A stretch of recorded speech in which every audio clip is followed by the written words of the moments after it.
Morning. Sorry, I'm kind of just 1 sec. Badly needed this morning. I'm having before we start the video, I'm having a bit of a first world problem moment this morning.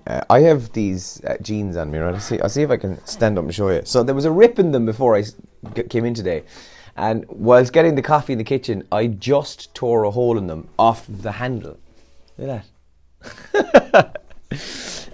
One of the handles on the cupboards in the kitchen, as I was going for the kettle, I just caught myself in the handle. What a clown. Morning all. It's Andrew here, obviously on my own this morning. Elaine is off.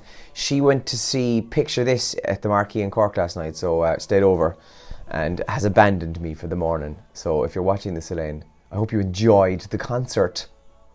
Actually, I'm looking forward to asking her about it, jokes aside, because I saw the friends of mine who were also at the concert last night, and thankfully Elaine wasn't one of these people.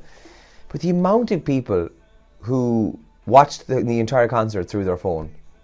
Like, it frustrates me knowing you've paid whatever amount of money for a ticket, and then you spend the entire night like this. Seriously? Anyway, so Elaine was at Picture This last night, but by all accounts, cracking concert. Weather-wise this morning, it's a rather kind of a damp and dull start this morning, and there's a few heavy kind of spouts of mist and drizzle in places. The good news is that will clear away, and we'll see generally dry and bright and sunny conditions later on, and top temperatures will be around 15 to 18 degrees. But if you're watching this on the Kerry's for Breakfast page, then if you scroll down below this video when we're finished in a few minutes, you'll see a screenshot I took yesterday of the weather forecast, the projected next 10 days in Kerry. And it looks good. We're talking wall-to-wall sunshine, lads. And from this weekend, we're back up to where we were a couple of weeks back with the temperatures in the 20s. So you can have a look at that. But yeah, the good news is that from today on, it's supposed to be fairly nice. Paper-wise this morning, the Times Ireland edition is a picture of Meghan Markle and Prince Harry. They were at the Royal Ascot yesterday, the racing, with the top hats. There's a picture of them on the front page there. State apology for years of hurt to gay people. Homosexuals were bashed by the law, says Vradker. That's on the front page of the Times Ireland edition, that anybody who was convicted of being gay is to get a state apology, according to the front page there this morning. The Examiner then says, man guilty of sex attacks on 2 women he met on Tinder. Father of 2 admits rape and sexual assault.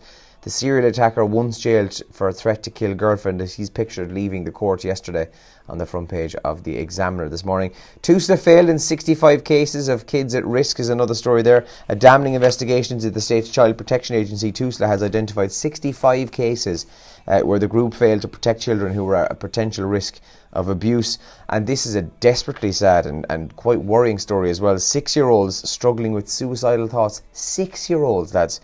Children as young as 6 are having the suicidal thoughts of self-harming in primary schools that depend on ad hoc unofficial counselling services to support them. That is a very worrying story there. The Independent then, thugs subjected ex-girlfriend to terrifying ordeal and killed dogs with a banister rail. A quick glance at Patrick Nevin's Tinder profile suggests a man who loved his body art and kept himself fit, when in fact it was far from the truth, what was going on in the background.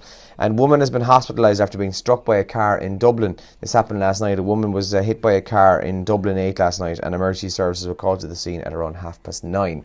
That's in the Independent there this morning. And the sports sections then are filled with some of the trends as well this morning. Russia and Egypt. Mo Salah can't do it, lads. A lot of people were basically, it's kind of a lot of pressure as well when you're a big player like Mo Salah, but obviously he's such a good player with Liverpool, and he's kind of Egypt's main man, and yet every news report, every TV channel I watched yesterday were basically like, yeah, he's going to start and he's the man who's going to bring Egypt back into this World Cup. He didn't. He scored, but they lost 3-1, and it's in the sports section this morning that Russia, they haven't technically qualified yet, but they're pretty much there. I think they just need a draw in the next game. And they're through to the knockout stages. So, top trends in Ireland this morning. There was a programme on last night. I think it's on for the week. If I'm wrong, somebody might let me know, but it's definitely on again tonight, kind of a second episode of it. And it's called No Country for Women. That's the top trend in Ireland this morning. It's a programme that explores women's lives in Ireland since getting the vote 100 years ago. And it went through all different aspects. I've recorded. I didn't watch it. I went to bed quite early last night, but as you can see by the bags under my eyes. But by all accounts, the reaction was brilliant, and lots of lovely tweets about it this morning. But it's the top trend. Rosie is trending this morning. Didn't know that was. So when I clicked on it, some young one from Love Island. Can someone explain Love Island to me, please? I don't get it. So is it just a bunch of young people put on an island and they have to match up and sleep with each other and become couples. Is that it? I don't know. I watched a video clip yesterday, and I'm glad I don't watch Love Island. I spoke to Brendan Fuller about this as well, who is into it. And it was of this one, Hayley. She was from Liverpool. Can't do an accent. And she frustrated me just by watching it. Because I can't tell if she was really that unintelligent, that's the word I'm using, or was she putting on an act. Either way, it was so stupid. But anyway, Love Island is trending this morning. Royal Ascot is also trending. That was being broadcast on TV3, I think, yesterday. And Russia and Egypt is the other big trend this morning. As we said, pretty much through to the second stage. I'm sorry for yawning. Oh my God, that's embarrassing. Oh, another sip of coffee if that's alright. I'm wrecked today, lads. Jesus. And I think I had a decent sleep. Anyway, doesn't matter. So those are the top trends this morning. Now, the average motorist expects to finally own their dream car at the age of 42. So, I'm going to throw it out there this morning, and you can get involved here. Money, absolutely no object whatsoever. What is your dream car? The one car you've got to love to drive one of them. And don't get me wrong, it doesn't have to be a Ferrari or a Tesla or any of that crack. It might just be a Golf or a BMW 3 Series or, I don't know, a Nissan GT or whatever. You know what I mean? Whatever car is your dream car, let us know what it is in the comments here. Or you can text or WhatsApp as well on 083 300 3300. For me, do you know, I don't know. I always wanted a Land Rover Discovery or a Land Rover Sport. I don't know why, but I always fancied those cars. So if it was me, that's what I would go for. So by the age of 42, we'll own our dream car. There's also a list. Where is it? Oh, I have it here.